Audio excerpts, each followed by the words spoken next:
अंडमान का नाम आप लोगों ने सुन किया काला पानी, कुछ लोग जेल का नाम भी सुने। तो यहाँ पानी का कलर काला ऐसा कुछ भी नहीं। इसका एक्चुअल नेम काला पानी नहीं था, इसका एक्चुअल नेम था काल पानी। काल जो है संस्कृत में एक शब्द है जिसका अर्थ है मृत्यु यानी कि डेथ। सबसे पॉपुलर स्त्री इस जेल में विनायक दामोदर सावरकर जी थे। महाराष्ट्र के रहने वाले थे। नासिक कॉन्फ्रेंस केस में लाया गया था। सावरकर जी को टोटल 50 साल का सजा मिला। तो इस जेल में सबसे ज्यादा फ्रीडम फाइटर जो थे बंगाल के थे। उसके बाद पंजाब, महाराष्ट्र, असम इनका नाम लिखा गया। नेम लिस्ट आपको अंदर दिखाया गया। यहाँ पे जिनको भी फांसी देते हैं फ्रीडम फाइटर सेल से खड़ा होकर देख सकते हैं। पहला जो ड्रेस आपको दिख रहा है इसको बोलते हैं पनिशमेंट ड्रेस। यहाँ पे एक फ्रीडम फाइटर को दूसरे के साथ बातचीत करना अलाउड नहीं। उस समय इनका जो जेलर था इंचार्ज, उनका नाम था जेम्स पीटरसन वॉलकर। उन्होंने क्या किया, इनका नंबर जो है ब्रेक से यानी कि कील से इनके माथे पे पोत दी। सबसे पहले मैं आप लोगों को लॉकिंग को दिखा रहा हूँ। ये इसका लॉकिंग सिस्टम था। ताला जो है अलीगढ़ से मंगा के लगाते थे। अभी सर आप अंदर से देखेंगे, अंदर आ जाइए।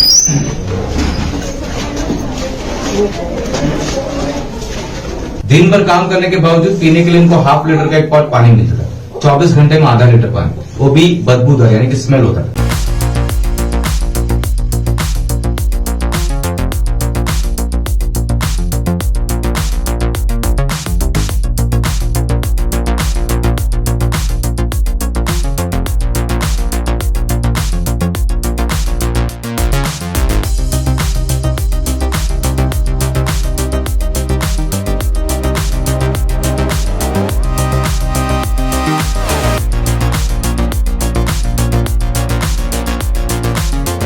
देखिए, स्टार्ट करने से पहले जैसे ही आप लोगों ने इस जेल के अंदर में एंटर किया तो सामने में एक लोहे का बड़ा सा गेट देखा जिसमें लिखा हुआ था सेलुलर जेल जी। जितने भी आप लोहे का गेट देखेंगे, जैसे बाहर जो भी ग्रिल लगाया गया, ये सब बर्मा से लाया गया।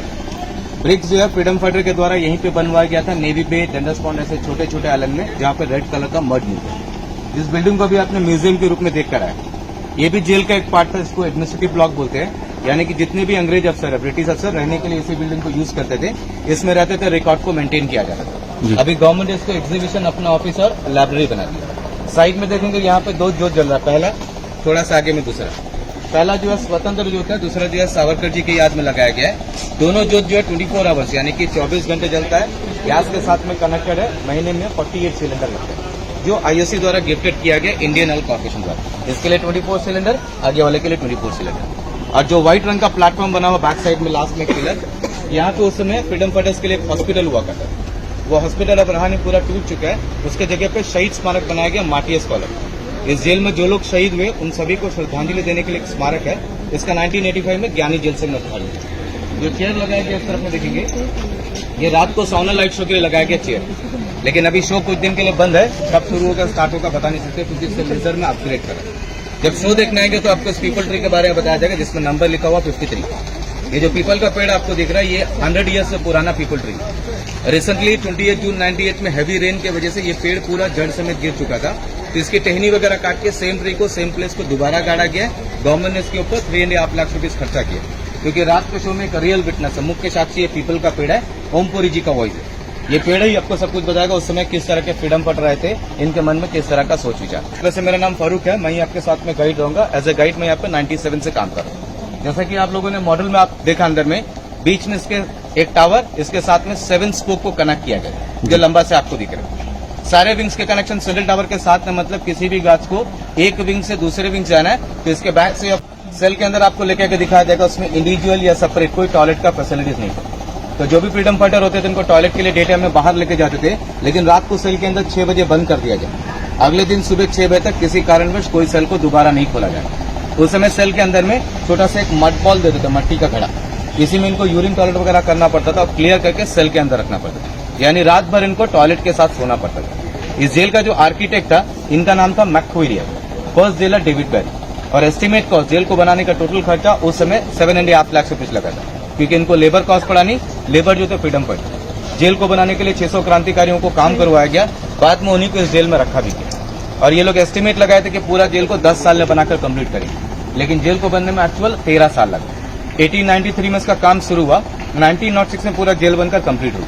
ये जेल का नाम सेलुलर जेल इसलिए रखा गया क्योंकि इसके अंदर बहुत सारे सेल है, सो मेनी सेल्स के कारण। विंग में मैंने आपको बताया 7 विंग्स, लेकिन अभी आप देख सकते हैं इसमें सिर्फ 3 विंग बचा हुआ है। 1 नंबर है, 7 नंबर है, इसके बैक साइड में एक 6 नंबर है जो ऊपर जाकर आपको दिखेगा। बाकी के 4 विंग यानी कि 2, 3, 4, 5 पूरा डैमेज हो चुका है। डैमेज होने का रीजन 41 में यहाँ पे मेजर अर्थक्वेक और 42 से लेकर 45 यहाँ पे जापानी पीरियड, उस समय सेकेंड वर्ल्ड वॉर। तो काफी सारे बम गिरे थे जिसके कारण विंग्स डैमेज हो गए। कुछ विंग डेंजर पार्ट में था, कभी भी टूट के गिर सकता है। तो यहाँ के गवर्नमेंट ने क्या करा, इसके बैक साइड में सारे विंग्स को क्लियर करके यहाँ के लोगों के लिए एक हॉस्पिटल बना दिया, जिसका नाम जीवी पंत यानी कि गोविंद वल्लभ पंत जी के नाम से रखा गया हॉस्पिटल है। ऊपर जाएंगे पीछे आपको हॉस्पिटल दिखेगी। और विंग को कैसे बनाया गया देखिए, 1 नंबर विंग का मैं आपको एग्जाम्पल दे रहा हूँ। ये इसका बैक पोर्शन आपको दिख रहा है, वेंटिलेशन दिख रहा है, रोशनदान। ये जो है इसका बैक पोर्शन था। विंग नंबर 7 उसका फ्रंट पोर्शन, यानी कि आगे में जो भी लोग रहते हैं देख नहीं सकते थे इसके आगे वाला विंग्स में कौन रहता है, बल्कि हर विंग को फ्रंट एंड बैक बनाया। और हर 2 विंग्स के बीच में जो लंबा से शेड आपको दिख रहा है, ये जो है वर्क शेड है, कार्यस्थल।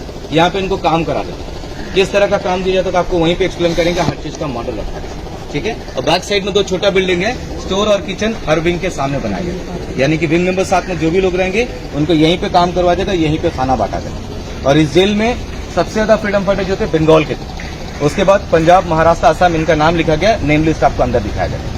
और सबसे पॉपुलर थे इस जेल में विनायक दामोदर सावरकर जी थे, महाराष्ट्र के रहने वाले थे। नासिक कॉन्फ्रेंस केस में लाया गया था। सावरकर जी को टोटल 50 साल का सजा मिला था, उसमें से 10 साल सावरकर जी इसी जेल में काटे। इन्हीं का नाम से यहाँ का एयरपोर्ट का नाम रखा गया। इनके बारे में डिटेल एक्सप्लेन थोड़ा सा आगे किया जाए। और अंडमान का नाम आप लोगों ने सुन किया काला पानी, कुछ लोग जेल का नाम भी सुने। तो यहाँ पानी का कलर काला ऐसा कुछ भी नहीं, इसका एक्चुअल नेम काला पानी नहीं था, इसका एक्चुअल नेम था काल पानी। काल जो है संस्कृत में एक शब्द है जिसका अर्थ है मृत्यु यानी कि डेथ। यहाँ पे जिनको भी लाते थे वो सोचते थे कि हमारा आखिरी सफर है, यहाँ से जीवित लौट के नहीं जा सकेंगे, डेथ से रिलेशन। देखने को चारों तरफ पानी, क्योंकि आइलैंड है। तो इसका एक्चुअल नेम था काल पानी, प्रोनाउंस करने के लिए मुश्किल होता बल्कि कर दिया गया काला पानी। तो अभी पहला स्पॉट चलेंगे फांसी घर। और फोटोग्राफी के लिए ध्यान में रखिएगा, आप लोग जिस रास्ते से अंदर जाएंगे यहीं से लौट के वापस आना जी। मेरे एक्सप्लेनेशन एक्जैक्टली 30 मिनट्स का रहेगा, तो लौटते वक्त आप लोग अपना टाइम के फोटोग्राफी कर सकते हैं, क्योंकि मैं एक्सप्लेन करने के टाइम आप फोटो लेने रुका तो एक्सप्लेन छूट जाएगा। और बाहर जाने के लिए रास्ता देखिए, लास्ट में एक छोटा सा डोर है जहाँ पे पीने का पानी है, वॉशरूम है, गवर्नमेंट का सोवेनियर शॉप है। एग्जिट आपको वहीं से रहेगा। तभी पहला स्पॉट चलेंगे फांसी घर, ऐसी आगे।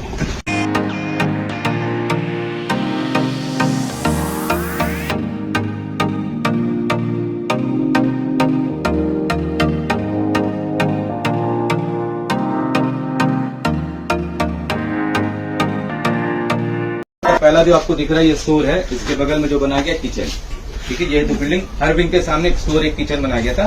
फांसी घर सिर्फ एक ही था, जो आगे चलकर देखेंगे। तो फांसी घर जाने से पहले यहाँ पे देखिए ब्लैक रंग का बोर्ड, व्हाइट रंग का 2 स्टेप्स आपको दिख रहा है ग्राउंड पे, पास में बना के रखा देखिए। इसे ये सामने व्हाइट वाला स्टेप बना के रखा ना ग्राउंड पे, इसे जो है place for the last rituals कहा जाता है बिफोर एक्सिक्यूशन। यानी कि फांसी देने से पहले फ्रीडम फाइटर्स को लाके यहीं पे खड़ा करके इनको नहलाया जाता था और इनसे अंतिम इच्छा यहीं खड़ा करके पूछते थे। अंतिम इच्छा में सिर्फ इतना कि इनका अंतिम संस्कार कैसे किया जाए। जैसे हिंदू है तो जला दे, मुस्लिम है तो दफना दे, कास्ट के अनुसार यहाँ खड़ा करके पूछते थे, एक डायरी में लिखा जाता। और जिनको फांसी दे रहा उनका सिग्नेचर देते, इसीलिए ताकि इनका फैमिली मेंबर से कोई भी आके पूछे कि इनका बॉडी को हैंग करने के बाद आप लोग क्या किया, उनको जस्ट दिखाने का रिकॉर्ड। एक्चुअल में क्या करते थे ये फांसी घर में बता देते, ठीक है। तो यहाँ से थोड़ा सा नीचे देखकर चलेगा, बीच में थोड़ा ड्रिंक बना हुआ है। ये शेड उन्होंने बना रखा था काम करते वक्त उनके ऊपर? नहीं, सब कुछ ओपन था, ओपन ही होएगा ना।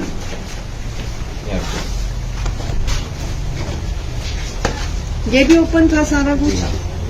यहाँ पे जिनको भी फांसी देते हैं फ्रीडम फाइटर सेल से खड़ा होकर देख सकता था। और एक समय में एक साथ 3 लोगों को हैंग करने के हिसाब से बनाया गया। जब डोर के सामने जाकर आप लोग खड़े होंगे तो इसमें रोप जो है, रस्सा जो लगाया गया, ये नया है। ओरिजिनल में उसको ऊपर का बीम, नीचे का platform and left hand side में एक लीवर है जो ओरिजिनल उसी समय। जैसे ये लोग लीवर को पुल करते थे, प्लेटफॉर्म अंदर की तरफ खुलता था, बॉडी है। डेथ होने के लिए कुछ सेकंड लगता था, लेकिन तब भी कुछ अवस्था यहाँ पे हैंग करके रखते थे, इसीलिए ताकि ऊपर से लोग देख सके, उनके मन में डर पैदा। रस्सा खोलने पर बॉडी इसके नीचे गिर जाता था। साइड सेंटर ग्राउंड है जहाँ से 2 गार्ड्स उतर के इनका डेड बॉडी को बाहर निकालते थे, और पीछे में एक छोटा सा लोहा का डोर है। कहा जाता है कि वहीं से बाहर लेके इनका बॉडी को समुद्र में थ्रो कर देते। यानी कि यहाँ पे जो भी पूछते थे जस्ट रिकॉर्ड को मेंटेन करने। और जब रोप देखेंगे तो ध्यान से देखिएगा, इसमें एक लोहे का रिंग लगाया गया। ये लोहे का रिंग जो है बराबर बैकबोन में सेट करता था। जैसे ही लीवर खींचता था, प्लेटफॉर्म खुलता था, वो जो है स्पाइनल कोड तोड़ने का काम करता था, जिससे इंसानों का जल्द से जल्द डेथ हो। तो इसमें ओरिजिनल मैंने बताया बीम, प्लेटफॉर्म एंड लीवर।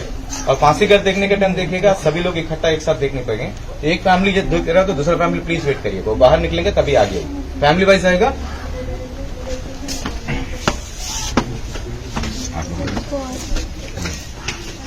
आप लोग रुकेंगे।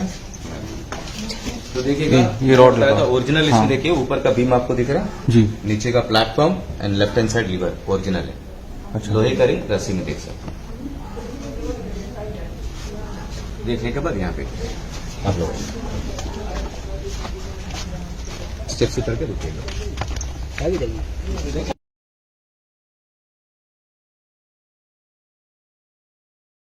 यहाँ पे इस तरफ आना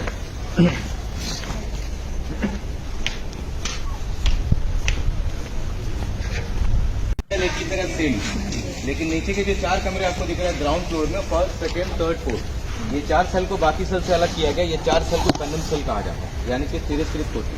फांसी देने से कुछ दिन पहले फ्रीडम फाइटर्स को लाके यहाँ पर रखते थे। गवर्नर जनरल का जैसे ही ऑर्डर आता था कि इनको फांसी दिया जाए, वहां से निकालकर यहीं पे नहलाया जाता था, उसके पास फांसी कर लेते थे। यानी कि नीचे के 4 कमरे में जिनको भी रखा गया उसे एक तरह का कंफर्मेशन सेल कहा जाता है। विंग नंबर 7 में सबसे ऊपर में जो लास्ट कमरा दिख रहा है टॉप में, वो जो है विनायक दामोदर सावरकर जी है, जो ऊपर जाकर आप लोग देखेंगे। जी हाँ, टॉप इधर है।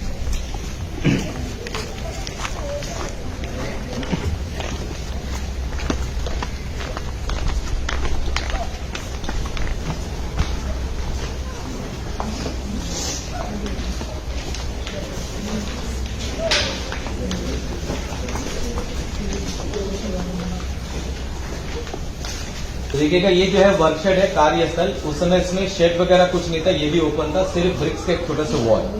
यानी इसी तरह धूप में गर्मी में लेके इनको काम कराता है। पहला जो ऑयल मिल आपको दिख रहा है, इसे हिंदी में कोलू कहा जाता है, तेल निकालने का मशीन। ये हैंड मशीन उस समय का ओरिजिनल है। उस समय काफी सारे ऑयल मिल लगाए जाते थे, बाकी सारे डैमेज हो गए, एक ही बचा। तो ओरिजिनल को ध्यान से देख लीजिएगा, इसके बारे में एक्सप्लेन आपको थोड़ा सा आगे मॉडल पे किया गया। तो ओरिजिनल को देखकर थोड़ा सा आगे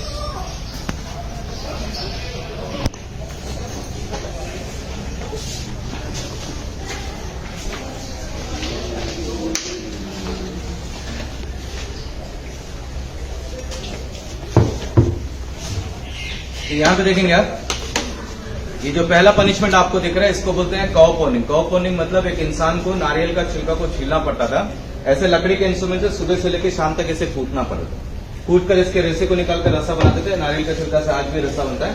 और इसमें जो क्रॉस बेंड्स आपको दिख रहे हैं, वो इसी मशीन के थ्रू इसे घुमाया जाता है, ऑल्टरनेट, एक का ऑपोजिट दूसरा घुमाया। ये भी ओरिजिनल है। और ऐसी लकड़ी के इंस्ट्रूमेंट रहते थे जिसे कूटते वक्त इनके हाथ में पूरा छाला, यानी पूरा हाथ का स्किल निकल जाता। और ध्यान में रखेंगे, रस्सा जो है 2 प्रकार से बनाया जाता है। एक था कॉ पोनिंग, उससे टफ, उसका नाम है रामबास पोनिंग। यहाँ पे रामबास जो है एक ट्री का नाम है, जिसका कच्चा छाला यानी कि पेड़ का जो स्किन होता है, उसको निकाल के कच्चा स्थिति में कूटना पड़ता था। कहा जाता है इसे कूटते वक्त इससे एक लिक्विड निकलता है, जो बदन में लगने पर बदन बहुत ज्यादा खुजलाता था और पूरा बदन में बर्न मार्क, यानी कि जहां पे लगता था वहां का स्किन जल जाता। उससे इजी था कॉ पोनिंग। उसके बाद जो नारियल होता था उसको तोड़कर धूप में सुखाते थे। ड्राई कोकोनट, सूखा नारियल जिसको बोलते हैं कोबरा, वो इसके अंदर डालते थे। ओरिजिनल आप लोगों ने देखा, मॉडल आप लोगों को समझाने के लिए रखा है। यहाँ पे ड्राई कोकोनट डालते थे, यहाँ पे एक छोटा सा पॉट जहाँ पे ऑयल कलेक्ट होता था, इसके बाहर में लोहे के काफी सारे वेट्स लगाते थे। वेट लगाने का रीजन ये था कि इसके अंदर जो कोकोनट डालता था वो क्रश होकर उसका तेल अच्छी तरह से निकल सके, और इनको घुमाने के लिए बहुत तकलीफ होता था। घुमाते वक्त जहां पे भी इनका कदम रुकता था या थोड़ा आराम करने के लिए सोचता था, इसके पीछे एक वाटर लगा रहता था हंटर मारने। जैसे गांव क्षेत्र में कोल्लू का बैल कहा जाता है, उसी तरह इंसानों से काम कराते थे। एक दिन में एक इंसान को 30 pound coconut, 10 pound mustard oil per day 40 pound तेल निकालना पड़ता है। 40 पाउंड मतलब तकरीबन 18 किलो के आसपास, 18 केजीज पॉसिबल नहीं। काम को पूरा नहीं कर सका या काम करने से रिफ्यूज करेगा, उनको नेक्स्ट पनिशमेंट आगे चलते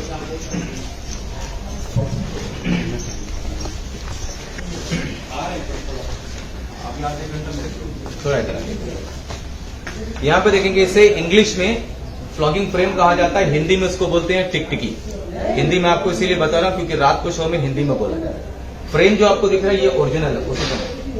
ये उन फ्रीडम फाइटर के साथ में जिनको भी यहाँ पे काम दिया गया, जैसे नारियल का छिलका से रस्सा बनाने का काम या तेल निकालने का काम, जो भी काम को अगर कंप्लीट नहीं कर पाए तो बांध के मारते थे। मारते वक्त सिस्टम ऐसा होता था कि first of all freedom fighters को टोटली नेकेड किया जाता, यानी कि शरीर से पूरे कपड़े हटा दिए जाते थे। उसके बाद इनके हैंड्स, वेस्ट एंड लेग्स, यानी कि हाथ, कमर और पांव, तीनों चीज को लॉक करते थे। एक कपड़ा लेते थे, उससे एंटीसेप्टिक लोशन से भिगोया जाता था। यहाँ पे व्हाइट मार्किंग किए गए, यहाँ बांधते थे बटन। और मारते वक्त कहा जाता है कि शरीर पे किसी जगह नहीं, टारगेट एक ही जगह का होता था कि मैक्सिमम बेत इनका बटक्स में लगना चाहिए, जहां पे व्हाइट मार्किंग किया। यहाँ पे बेत मारने का रीजन ये कि यहाँ पे बेत मारा जाए, इंसान का डेथ नहीं होगा, पर उनको तकलीफ बहुत ज्यादा होगी। जैसे काम करने के दौरान थक कर कहीं बैठना चाहे बैठ नहीं सकता था, बैक पोजिशन में गाओ, रात को सो नहीं पाता था, इवन तो टॉयलेट भी नहीं जा सकता था। क्योंकि यहाँ का घाव ज्यादा गहरा हो जाए तो यहाँ पे अगर स्टिच भी करेगा तो टॉयलेट वगैरह जाने पर स्टिच रीओपन हो जाए, और यहाँ का घाव जल्दी सूखता नहीं। इसको मारने वाला जो होता था वो इंडियन होता था। इस जेल में खाली फ्रीडम फाइटर नहीं, कुछ क्रिमिनल्स को भी लाया गया था, चोर डकैत खूनी। इनमें जिनका टर्म सच है उनको वाटर का पोत स्ट्रिक्टली ऑर्डर की, जब एक बेत मारो बेत निकालो तो स्किन समेत कपड़ा निकल के आ जाना चाहिए, अगर नहीं निकला तो सेम पनिशमेंट इसको होगा। यानी कि इंडियंस को मारता, थोड़ा सॉफ्टनेस ना बरते बोल के इतना strictly order. Normally freedom fighter जो है 7 से 10 बेत खाने के दौरान अपना होश खो देता था। साथ में एक डॉक्टर होता था, पूरा मेडिकली चेकअप करके दोबारा होश में लेके आके 20 से लेकर 30 बेत यानी कि 20 to 30 टाइम्स एक ही जगह पे हिट किया है। ये यहाँ का सबसे ज्यादा टफ पनिशमेंट। इसका ओरिजिनल पेज बैक साइड में देखेंगे व्हाइट कलर का स्टार्टिंग खुलेआम में रख के मारते हैं ताकि कुछ लोग सेल के अंदर से देख सके, कुछ लोगों को लाके खिला सके। यहाँ पे देखेंगे पेंटिंग के द्वारा 3 जगह के फोटोग्राफ्स को दिखाया गया। ये जो पहला आपको दिख रहा है ये अंडमान का सबसे पहला जेल है। ये 1864 से लेकर 67 में बनाया गया। जगह का नाम वाइपार आइलैंड, फर्स्ट जेल। अभी जहाँ पे खड़े ये दूसरा जेल है, सेलुलर जेल। थर्ड जो दिख रहा है रॉस आइलैंड, तीनों अंडमान का हिस्टोरिकल प्लेस। पहला जो ड्रेस आपको दिख रहा है इसको बोलते हैं पनिशमेंट ड्रेस। हिंदी में कहा जाता है टाट का वर्दी, पूरा बस्ते यानी बोरी का होता है गोनी बैग। यहाँ पे एक फ्रीडम फाइटर को दूसरे के साथ बातचीत करना अलाउड नहीं। अगर कोई भी एक दूसरे से बातचीत करता हुआ पाया जाए उनको 14 डेज तक यानी कि 14 दिन तक ड्रेस को पहना के काम करें। गर्मी बहुत ज्यादा, घमौरी बदन नस कराते थे, यानी कि दिन भर काम करने के बावजूद रात भर इनका शरीर खुल जाता है। और यहाँ पे 3 तरह का पनिशमेंट रखा गया, chain fitter, bar fitter and cross bar fitter. यहाँ पे जिन फ्रीडम फाइटर्स को मिलाया जाएगा उनका मनोबल को तोड़ने के लिए इस तरह का चेन पहनाया जाता है। तो सबसे पहले देखेंगे गले पे राउंड सिरिंज, लकड़ी में नंबर्स लिखा जाता था जिसमें इनका एज, पीरियड सब कुछ मेंशन करते थे। एक तरह का आइडेंटिफिकेशन, किस केस में लाया गया, कब से लेकर कब तक इनको पनिशमेंट दिया। जो फर्स्ट बैच का फ्रीडम फाइटर्स को लाया गया था उनका डेट था 10 मार्च 1858 में 200 क्रांतिकारियों को लाया। उस समय इनका जो जेलर था इंचार्ज, उनका नाम था जेम्स पीटरसन वॉलकर। उन्होंने क्या किया, इनका नंबर जो है फ्रेक से यानी कि कील से इनके माथे पे खोद के लिखा ताकि इनको हमेशा के लिए याद रहे कि लोग काला पानी का सजा काटा हो। बाद में जेलर जैसे चेंज हुआ, लोहे का टैग, लकड़ी का tag, half sleeve shirt, half निकर पहनने के। चेन फिटर में क्या होता था, सेंटर में चेन लगा हुआ है। चेन जो है फ्लेक्सिबल यानी काम करने के टाइम ये अपने नीज को बेंड करके घुटना को मोड़कर बैठ सकता है क्योंकि चेन फोल्ड हो जाए। सेकंड पनिशमेंट इसको बोलते हैं बार फिटर। सेंटर में आयरन रॉड, इसको हाथ से होल्ड नहीं करना पड़ता था, कमर से एक चेन इसको लॉक करके रखना था। काम करने के टाइम ये अपने नीज को बेंड करके नहीं बैठ सकते क्योंकि रॉड बेंड नहीं है। और सबसे डिफिकल्ट था क्रॉस बार फिटर। ना ही टांग को वो ज्वाइन कर सकता है ना ही मोड़ सकता है, टांग को फैलाकर रखना पड़ेगा, फैलाकर चलना पड़ेगा। ये इनके स्वभाव के ऊपर निर्भर था। जो नॉर्मल होगा उनको चेन फिटर, डेंजर होगा बार फिटर, सबसे ज्यादा डेंजर को क्रॉस बार फिटर। इसका पीरियड 1 ईयर का, 6 मंथ 15 डेज। और सभी पनिशमेंट को ध्यान में देखेंगे, यहाँ पे एक लोहे का रिंग लगाएगा। चलने के टाइम ये ऊपर नीचे होते होते इसके घाट में यानी कि एंकल पे घाव बैठ जाता था। जब तक ये पनिशमेंट इसके साथ में रहेगा ये घाव दिन प्रतिदिन बढ़ता चला था। यानी कि रात भर एक घाव सूखता है, सुबह वापस इसको पहन के चल के जाना, वापस छील जाए। घाट का घाव जल्दी सूखता नहीं। तो पनिशमेंट्स के बारे में मैंने आपको एक्सप्लेन किया, सभी लोगों को समझ में आया। यहाँ से भी सेल देखने के लिए चले।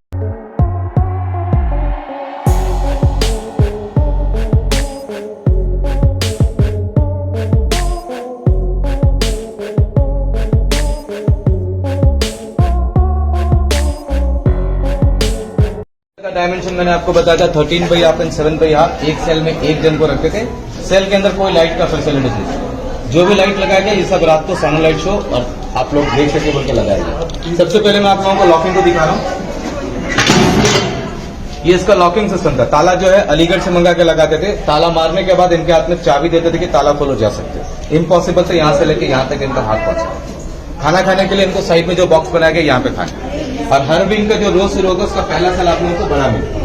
पहला जो बड़ा सेल है उसको बोलते हैं गार्ड सेल। यानी कि एक गार्ड वहां पे आराम करता था, एक गार्ड यहाँ पे खड़ा होकर ड्यूटी करता था। इनका शिफ्टिंग ड्यूटी जो है with in a fraction of second में हो सके बोल के पहला गार्ड लोग को आराम करने के लिए बनाया। ये पूरा रो को देखने के लिए एक ही गार्ड खड़ा होता था। एक विंग में सिर्फ 3 गार्ड रहते थे, ground floor, first floor and second floor. तो मैंने आपको बताया 7 विंग, 3x7 कर दीजिए, 21 गार्ड फ्लोर में। वॉच टावर में 2 गार्ड, यानी कि 700 लोगों को देखने के लिए सिर्फ 23 गार्ड का जरूरत है। 23 गार्ड सफिशिएंट पूरा जेल को वॉच कर। अभी सर आप अंदर से देखेंगे, अंदर आइए।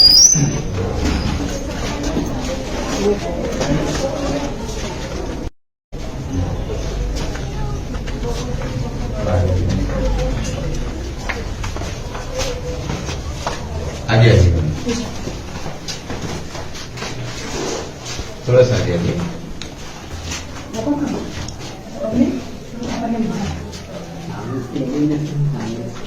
थोड़ा आगे आइए, आगे।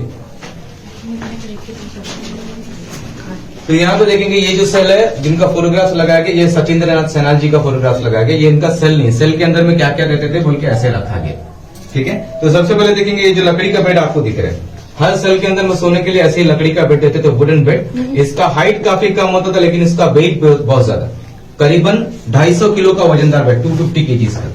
इतना हैवी बेड देने का रीजन ये है कि इनकेस कोई गार्ड उसको चेक करने के लिए सेल के अंदर में है तो उसको वेपन के रूप में यूज ना कर सके, उठा के किसी को मार ना सके, सरकाना भी मुश्किल था। खाना खाने के लिए इनको लोहे का बर्तन देते थे, आयरन प्लेट्स। एक तो खाना बे टाइम में दिया जाता था, दूसरा गरम गरम। फ्रीडम फाइटर ये सोचे कि इसको ठंडा करके आराम से भूख लगने पर खाए, पॉसिबल नहीं। आयरन को उसमें खाना बहुत जल्दी रिएक्ट होकर खराब हो जाएगा, पॉइजन हो जाएगा। तो आज भी हम लोग खाना खाते थे स्टील या फाइबर का प्लेट्स, लोहे का बर्तन है।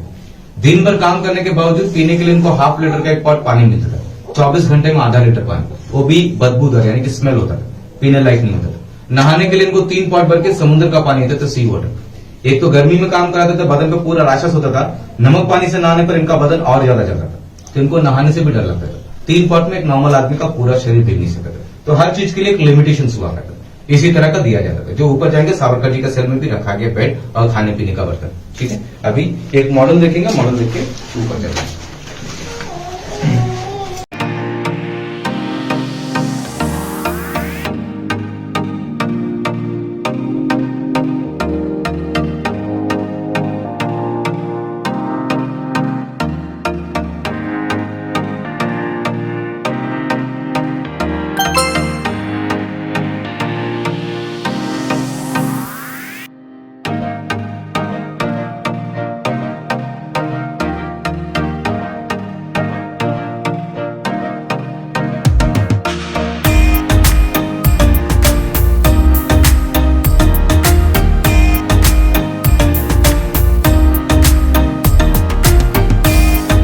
देखिएगा ये जो है सेलुलर जेल का रिफिल का मॉडल है, इसी प्रकार से जेल को बनाया गया। टोटल 7 विंग्स, क्लॉकवाइज काउंटिंग देख सकते हैं, ये 1 2 3 4 5 6 7 सारे विंग्स के कनेक्शन सेंट्रल टावर के साथ में। अभी आप लोग जिस जगह पे खड़े हैं सेंट्रल टावर का सबसे नीचे ग्राउंड फ्लोर में खड़े।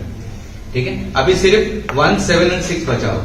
मॉडल में आपको दिख रहा है किसी विंग्स को बड़ा बनाया गया, किसी विंग्स को छोटा बनाया गया। उसका रीजन ये है कि ऊपर जाकर देखेंगे इसके बैक साइड में सी है, जिसके वजह से विंग्स को छुटा किया गया, यानी जिस आकार में जमीन मिला उसी आकार से जेल का निर्माण किया। विंग नंबर 7 में सबसे ऊपर में लास्ट कमरा मैंने बताया विनायक दामोदर सावरकर। सावरकर जी को 50 साल का सजा देने का लिए सावरकर जी जो है लंदन में अपना बैरिस्ट्री का कोर्स कर रहे थे, तो वकालत का पढ़ाई करने के टाइम सावरकर जी ने क्या किया, एक रशियन लैंग्वेज में बुक था बम बनाने का, उसको मराठी में ट्रांसलेट करके इंडिया में, उसे इंडिया में बम बनाया गया। काफी जगह पे विस्फोट किया गया, मेरे का बहुत सारा चीज नुकसान हुआ, जिसके लिए सावरकर जी को 25 साल का सजा दिया। और एक 25 साल का सजा देने का रीजन बुक के अंदर में पेपर को काट के उसके अंदर पिस्टल सप्लाई किया था, जिसके लिए 25 ईयर। तो 25-25 मिलाकर 50 साल। अरेस्ट करे थे लंदन में, एक जहाज में बैठा के लेकर थे, जहाज का नाम था SS मोरी।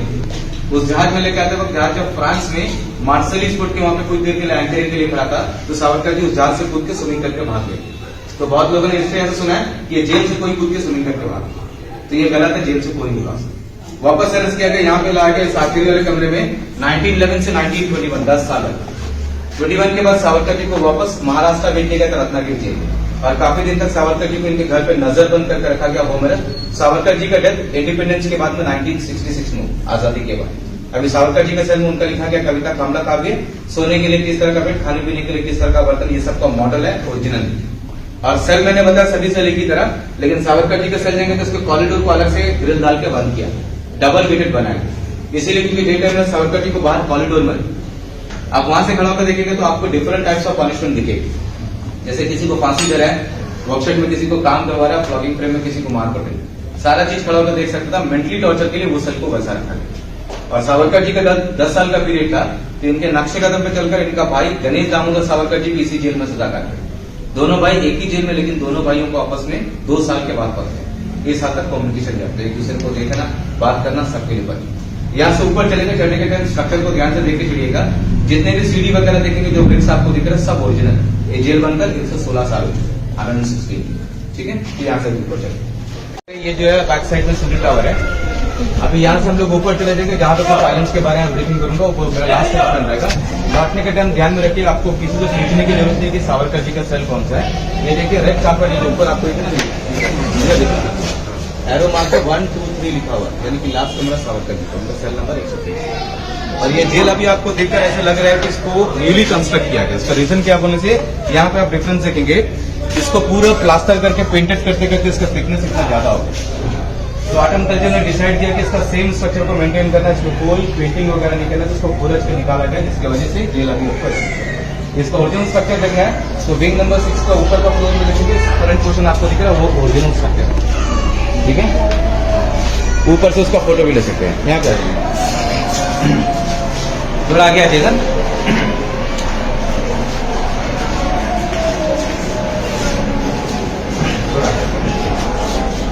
देखिएगा अभी आप लोग जिस जगह पे खड़े हैं, यही जो है सदर टावर है, केंद्रीय मीनार। मैंने आपको एक्सप्लेन किया था कि एक विंग से दूसरे विंग जाने के लिए थ्रू सदर टावर, ये 1 नंबर है, ये 7 नंबर, और उस तरफ में आपको दिख रहा है 6 नंबर, यानी काम कर सकते हैं।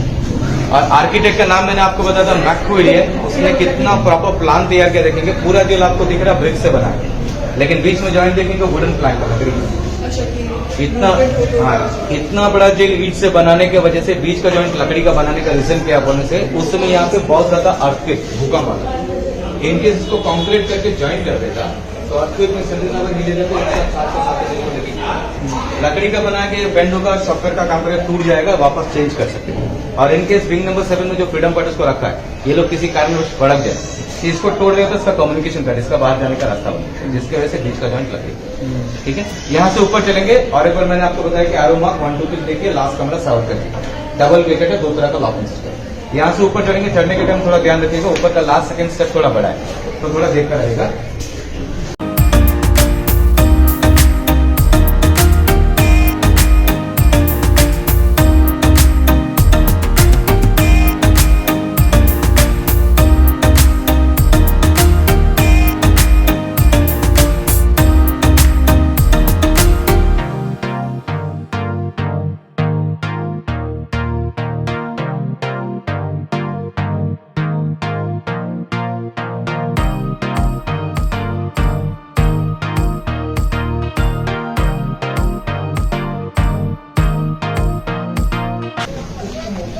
यहाँ पे मेरा लास्ट एक्सप्लेन रहेगा। ये टॉप आपको दिख रहा है, यही वॉच टावर है, पहले पूरा ब्रिक्स का बना हुआ था, इसको वुडन का दोबारा बनाया गया लकड़ी। पहले पूरा सीढ़ी वगैरह सब कुछ ब्रिक्स का। 4 दिन जो डैमेज हो गया बताया मैंने आपको इसी जगह पे, जहाँ पे ये पूरा गवर्नमेंट हॉस्पिटल है, ये यहाँ का सबसे बड़ा हॉस्पिटल है, इसी का नाम जीवी पर। और जो पहाड़ आपको दिख रहा है, अंडमान निकोबार आइलैंड का 3rd हाईएस्ट पीक में इसका नाम है, जगह का नाम माउंट हेरियट। ब्रिटिश पीरियड में ये उनका समर हेडक्वार्टर। रात को शो देखेंगे तो उसमें शेर अली के बारे में बताया जाएगा, जिसने एक ऑफिसर का मर्डर किया था, उसी जगह पे वाइसरॉय ऑफ इंडिया को मारा था 8/1870। उनको 11 मार्च को अंडमान का रॉस आइलैंड और रेड एंड व्हाइट जो टावर आपको दिख रहा है लाइट हाउस, जगह का नाम नॉर्थ पे है। यहाँ पे कोरल दिखाया जाता है, सीवक होता है, स्कूबा डाइविंग। इसका एग्जैक्ट लोकेशन आप देखेंगे तो इंडिया गवर्नमेंट का जो 20 रुपीज का नोट है पुराना वाला, उसके बैक साइड में यहीं का फोटो को प्रिंट किया। ये लाइट हाउस आपको दिखेगा। और ये कोकोनट ट्रीज जो दिख रहा है, इसके बैक साइड में देखिए आपको हल्का शेडर आइलैंड दिखेगा। ये यहाँ से नील हैवलॉक जैसा आइलैंड जो सीधा मैप, वो दूर में देखिए हल्का हल्का एक आइलैंड दिख रहा है, नील हैवलॉक जैसा आइलैंड। और ये सामने जो आइलैंड आपको दिख रहा है, ये है Ross island, ROSS। Andaman Nicobar का जो पहला सेटलमेंट हुआ था 10 मार्च 1858 में, इसी आइलैंड को सेटल किया गया था। ब्रिटिश पीरियड में अंडमान का कैपिटल था। का रीजन ये है कि आइलैंड के चारों तरफ समुद्र का पानी है, लेकिन बीच में छोटा सा झील है, जहाँ पे इसको पीने के लिए सफिशिएंट वो पाउंड आज भी देखता है। और जेल में जब भी 3 लोगों को फांसी देते थे तो ये वास्तव में एक बेल था, जो बेल को नगीने के रूप में जाते थे, साथ को छोड़कर बाकी लोग को नहीं देख पाते। तो जैसे ये मीनार में बेल बजता था तो सभी लोगों को पता चलता कि हमारे 3 साथी शहीद हो चुके, पूरा जेल शांत है। बचा हुआ विंग 176 है। विंग्स के ऊपर जाकर आप लोग को फोटो लेना है तो आप लोग फोटो ले सकते हैं। तो आप लोग लौटने के टाइम जैसे ये लोग जा रहे हैं ना, उधर ही में आपको सामने में डोर है, उसको भी देख लीजिएगा। आपके पास है? दिखे थे, अभी दिखे थे, यही ये बैंक से पूरा लोकेशन है। ये फोटो एक्चुअली जो है माउंट हेरियट से लिया, अभी हम लोग दूसरा भी